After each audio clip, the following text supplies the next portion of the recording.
इस कहानी का उद्देश्य किसी की भावनाओं को ठेस पहुंचाना नहीं है, बल्कि मनोरंजन करना है। इसे अन्यथा न लें। मेरी एक बड़ी बहन है जो शादीशुदा है, सऊदी में रहती है। शायद मुझसे भी ज़्यादा खूबसूरत है। वो मुझसे बड़ी है। मैंने बचपन से ही उन्हें देखा, समझा। जब छोटी सी थीं तभी से पढ़ाई के साथ घर की जिम्मेदारी लाद ली और पर्देदारी ऐसी कि खुले में जा भी न सके, खुल के हंस बोल भी न सके। हमेशा पाबंदियों में जीना, लड़कों के साथ घूमना फिरना तो दूर, बात तक करना दूभर। अम्मी अबू दोनों ही पुराने ख्यालात के हैं। उन्हें लगता है कि हमारा किसी लड़के से बोलना भी हमारी बदनामी का सबब बन जाएगा। मैंने नहीं देखा कि कभी उन्होंने ज़िंदगी अपने तरीके, अपने अंदाज में जी हो। हमेशा सबकी उम्मीदों को पूरा करते जवान हुई और फिर शादी, और उसके बाद वही सब अपने शौहर के लिए। वही पर्देदारी, वही पाबंदियाँ, वही एक रास्ता से भरी बोरिंग ज़िंदगी। मैं भी वही ज़िंदगी जी रही हूँ और मेरा अंजाम भी वही होना है। लेकिन मैं भी तो पुराने ज़माने की नहीं। अपने साथ की लड़कियों को देखती हूँ, जिनमें कई मेरे मजहब ही की ही हैं, लेकिन उन पर तो ये पाबंदियाँ नहीं। वे पढ़ती हैं, खेलती हैं, पार्कों मॉल में मौज मस्ती करती हैं, थिएटर में फिल्म देखती हैं, लड़कों के साथ भी घूमती हैं, और उनकी शादी भी हुई तो अपने शौहर के साथ भी वही ज़िंदगी। कहीं कोई रोक टोक नहीं, कहीं किसी की बदनामी नहीं हुई जा रही, किसी के खानदान पर आँच नहीं आई जा रही। यह सब देखकर खटकता है, किसी कमी का एहसास होता है, मन में बगावत पैदा होती है। आज जो मैंने तुम्हें आजमाने के लिए शो दिखाया, वो मेरी आजमाइश भी थी, अपनी बगावत को आजमाने की, अपनी ज़रूरत को देखने की कि क्या कुछ वक्त के लिए सही, पर मैं उन बेड़ियों को तोड़ सकती हूँ जो मेरे पैरों में वालिदैन ने डाल रखी है, मजहब और रिवाजों ने डाल रखी है। चलो हम दोनों आजमाइश में कामयाब रहे। अब मुझे मेरा अंजाम पता है, वही एक जैसी बोरिंग, एक रास्ता से भरी ज़िंदगी जीते आई हूँ, और बीएससी करते ही मेरी शादी करने का प्लान है। यानी शौहर के घर जाकर इसी सिलसिले को कंटिन्यू करना है। दिन भर घर के काम, ससुराल वालों की उम्मीदें पूरी करो, रात में शौहर की भूख मिटाओ, फिर बच्चे पैदा करो, उन्हें बड़ा करने में खुद को खपा दो, बस। पर इस सब के बीच मैं कुछ दिन अपने लिए जीना चाहती हूँ। वो सब करना चाहती हूँ जो बाकी लड़कियाँ करती हैं। खुद को आज़ाद महसूस करना चाहती हूँ, वालिदैन से, रिवाजों से, मजहब से। कुछ दिन के लिए मैं वो ज़िंदगी जीना चाहती हूँ जो मैं अपने बुढ़ापे तक याद रखूँ। कैसे?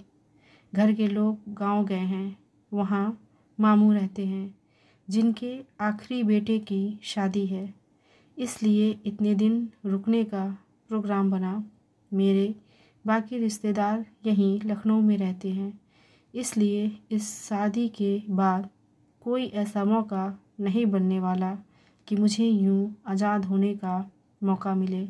सब लोग संडे रात तक आएंगे, यानी हमारे पास पूरे 7 दिन हैं, और इन 7 दिनों में मैं जी लेना चाहती हूँ।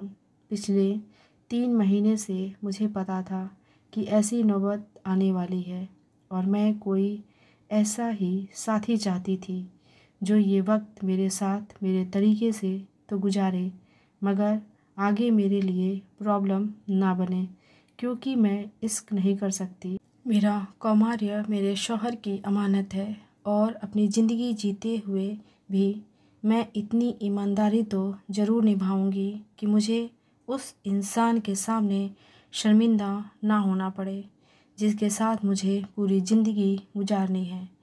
मुझे तुम में यह उम्मीद नज़र आती थी कि जो मैं चाहती हूँ शायद तुम उसमें काम आ सको, और देखो मेरी उम्मीद गलत नहीं साबित हुई। मतलब यह कि ये 7 दिन तुम उन आज़ाद लड़कियों की ज़िंदगी जीना चाहती हो जिन्हें अपने आसपास देखती आई हो। हाँ, पर वे सिर्फ पार्कों मॉल में ही नहीं जाती, लड़कों के साथ बाइक पे बैठ के टहलती। हम भी वो सब करेंगे, पर प्लीज़ तुम कोई अटैचमेंट नहीं पालना, वरना हम दोनों को ही तकलीफ़ होगी। नहीं, मैंने दिमाग में बिठा लिया है कि यह एक स्क्रिप्टेड शो है और 24 घंटे हमारे आगे पीछे कैमरे चल रहे हैं और हम बस एक्टिंग कर रहे हैं। खुश खुश। उसके चेहरे पर इस घड़ी बच्चों जैसी खुशी दिखाई दी, जिसे उसका मनपसंद खिलौना मिल गया हो। वो खुश थी तो मैं खुश था, इस हकीकत को समझने के बावजूद कि जैसा वह सोच रही थी वैसा नहीं होने वाला था। कोई जोड़ा जो इतने क्लोज आए कि उनमें कोई एक्टिविटी भी हो और वो भावनात्मक रूप से अटैच ना हो, ऐसा मेरे जैसे मैच्योर तजुर्बेकार शख्स के लिए तो किसी हद तक संभव ही था, लेकिन उसके जैसी कम उम्र की नई नई जवान हुई लड़की के लिए नामुमकिन था। पर उसे ऐसा जताकर मैं अपना काम नहीं बिगाड़ना चाहता था। हाँ, उसे इस बात का एहसास ज़रूर था कि कमज़ोर पलों में वह बहक सकती थी, इसलिए उसने मेरे जैसे ज़्यादा उम्र के और तजुर्बेकार शख्स को इस अनुभव के लिए चुना था, जो ऐसी किसी हालत में न सिर्फ खुद को संभाल सके बल्कि उसे भी बहकने से रोक सके। यहाँ मैं ज़रूर उसकी अपेक्षाओं पर पूरा उतरने के लिए तैयार था। तो चलो शुरू करते हैं नए रोमांच की पहली घड़ी मेरे लिए। मैं उसकी शक्ल देखने लगा। एक मर्द का पहला स्पर्श कहते हुए उसकी आवाज़ में अजीब सी उत्तेजना थी। क्यों, पहले किसी को स्पर्श नहीं किया क्या? अरे वो स्पर्श अलग था, यहाँ बात और है। मैंने उसके हाथ थाम लिए। उसने इस पहले स्पर्श को अनुभव करने के लिए आंखें बंद कर ली थी। उसकी सिहरन मैं अपनी हथेलियों में महसूस कर सकता था। मैंने अपने हाथ उसके गोरे गोरे गालों तक ले आया। वह काँप सी गई।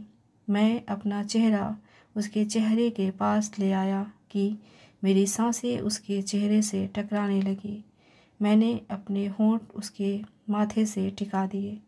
उसके जिस्म में एक लहर सी फिर गुजर गई। हालांकि एक तरह से ये एक्टिंग थी, नकलीपन था, मगर फिर भी वो अपना मज़ा ले रही थी और मैं अपना मज़ा ले रहा था। फिर उसने मुझे परे धकेल दिया। अजीब सा लग रहा था, बेचैनी सी पैदा हो रही थी, पूरे जिस्म में सनसनाहट सी होने लगी थी। उसने कुछ झेपे झेपे अंदाज में कहा, अच्छा या बुरा? मैंने शरारत भरे स्वर में कहा, चलो मॉल चलते हैं, मुझे कुछ शॉपिंग करनी है। मेरी बात काट कर उसने अपनी बात कही। कुछ कहने के बजाय मैं उठ खड़ा हुआ। मॉल सड़क के उस ओर ही था। हम वहाँ आ गए जहाँ घंटे भर की छटाई के बाद उसने एक जीन्स और एक टी शर्ट ली। इसके बाद उसने सहारागंज चलने को कहा और हम वहाँ से रुखसत हो गए। वहीं से वाया बटलर रोड अशोक मार्ग होते हुए सहारागंज ले आया। यहाँ भी उसने घंटे भर की मगजमारी के बाद बिग बाज़ार और पेंटालून से एक एक जीन्स और टॉप खरीदा।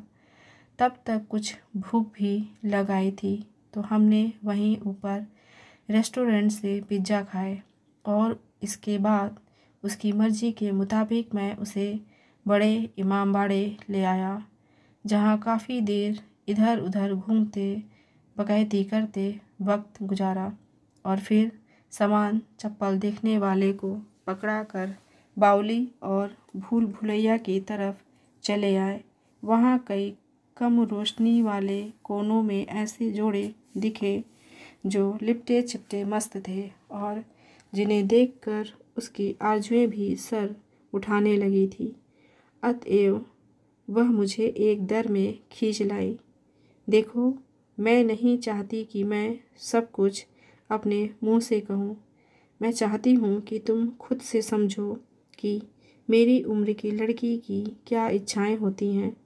तुम्हें जो लगे करो। मेरी सिर्फ एक शर्त है कि मेरी वर्जिनिटी नहीं डिस्ट्रॉय होनी चाहिए, वरना पूरी उम्र पछताऊंगी कि मैंने ऐसा कदम क्यों उठाया। इसके सिवा तुम्हें सब कुछ करने की इजाज़त है। उसने मेरी आंखों में देखते हुए कहा। अब अंधे को क्या चाहिए, 2 आंखें ही ना। मैंने खड़े खड़े उसे पीछे की दीवार से सटाते हुए अपनी बाहों में भर लिया। वह कांप सी गई। जाहिर है कि किसी मर्द के इतने पास आने का उसके लिए यह पहला मौका था। मैं उसकी आंखों में झांकते हुए अपना चेहरा उसके चेहरे के इतने पास ले आया कि हमारी सांसें एक दूसरे से टकराने लगी। इस बार मत धकेलना, चाहे जितनी भी बेचैनी हो। उसने कोई जवाब नहीं दिया, बस मेरी आंखों में देखती रही। कुछ देर वह गर्मी बर्दाश्त करती मेरी आंखों में देखती रही। मैं उसकी भारी हो गई सांसें महसूस करता रहा। फिर जब लगा कि वह तैयार है, मैंने स्वागत किया। एक गहरी थरथराहट उसके जिस्म से गुजरी थी, जिसे बखूबी मैंने महसूस किया था, और जैसे किसी नशे के अतिरेक से उसकी आंखें मूंद गई थी। हालांकि यह सिलसिला ज़्यादा लंबा न चल पाया, क्योंकि कुछ पर्यटक उधर आ निकले थे, तो हम अलग हो गए और वह आंखें चुराती अपनी अस्त व्यस्त हो चुकी सांसों को दुरुस्त करने लगी। चलो, अब यहाँ से चलते हैं, उसने अपने नकाब को दुरुस्त करते हुए कहा और चेहरे को वापस कवर कर लिया। हम वहाँ से बाहर निकल आए। इमामबाड़ा छोड़कर हम बुद्धा पार्क पहुँचे और वहीं बोटिंग करते हुए बतियाने लगे। दादाजी पूछेंगे नहीं कि आज इतनी देर क्यों हो गई। कहाँ देर हो गई, 3-4 बजे तक ही तो वापसी होती है। मैंने कह भी दिया है कि मेरे पेपर होने वाले हैं, तो मैं हफ्ते भर थोड़ी एक्स्ट्रा पढ़ाई करूँगी, जिसके चलते मैं 6-7 बजे तक वापस आऊँगी। तुम भी हफ्ते भर की छुट्टी ले लो। अब अगले सोमवार ही जाना। तब तक मुझे वह दुनिया दिखाओ जो मुझे किसी और तरीके से नहीं दिखनी थी। Okay madam. वहाँ हम 5 बजे तक रुके, जिसके बाद मैंने उसे आईटी पर छोड़ दिया, जहाँ से वो टेम्पो पकड़ के चली गई। मैं अपने ऑफिस पहुँच गया। ज़बरदस्ती 8 बजे तक रुका और मैनेजर से हफ्ते भर की छुट्टी की गुहार लगाई, जिसके एवज में कई ताने तो मिले, पर छुट्टी भी मिल गई। और 9 बजे तक मैं वापस घर पहुंचकर ऊपर अपने पोर्शन में बंद हो गया। 10 बजे गौसिया के पास पहुंचने का वादा था। तब तक वह भी अपने सब काम निपटाकर ऊपर अपने पोर्शन में लॉक्ड हो चुकी थी, और ठीक वक्त पर मैं अंधेरे का फ़ायदा उठाते हुए उसके पास पहुंच गया। ऐसा लगता था जैसे वह भी इन हालात का फ़ायदा उठाने के लिए खुद को मानसिक रूप से पूरी तरह तैयार कर चुकी थी। यह उसके कपड़ों से जाहिर हो रहा था। यह कब लिया, पहले कभी लिया था। बंद कमरे में कभी कभार पहनकर अपनी वर्चुअल आज़ादी को एंजॉय कर लेती थी। बैठो यहाँ, नीचे से किसी के आने का तो कोई चांस नहीं। मैं बेड पर उसके पास ही बैठते हुए बोला, नीचे जीने पर ही दरवाज़ा लॉक है। वैसे भी दोनों दादा दादी घुटनों के दर्द के शिकार हैं। ऊपर पिछले 2 साल में तो नहीं चढ़े। तो अब क्या करने का इरादा है? मैंने कभी कभार नेट पे उसे देखा है, या फिर बच्चों के। मुझे दिखाओ कैसा होता है, कहते हुए जैसे अंदर तक मुंह सूख गया हो। मैंने देर नहीं लगाई। अभी यहाँ आने से पहले ही ऐसे ही किसी संभावित क्षण की अपेक्षा में मैंने छोटे भाई की सेविंग कर डाली थी। वह हैरानी से उसे नज़दीक से देखने लगी। उसके गालों पर शर्म की गहरी लालिमा फैली हुई थी और उसने आंखें भींच ली थी। उसने मुझे नहीं रोका, बस वैसे ही आंखें बंद किए धीरे धीरे हाँफती रही कि तभी किसी के खांसने की आवाज़ आई। शायद दादाजी होंगे। मुझे लगा जैसे कोई सीढ़ियाँ चढ़ रहा हो। मैं उसकी तरफ देखा। वो हैरान थी कि दादाजी ऊपर आ रहे हैं। उसने जल्दी से सब कुछ ठीक किया और सोने का नाटक करने लगी। मैं भी जल्दी से अपने कमरे में चला गया। कैसी लगी आपको ये कहानी? कमेंट करके ज़रूर बताइएगा। मिलते हैं अगली कहानी के साथ। धन्यवाद।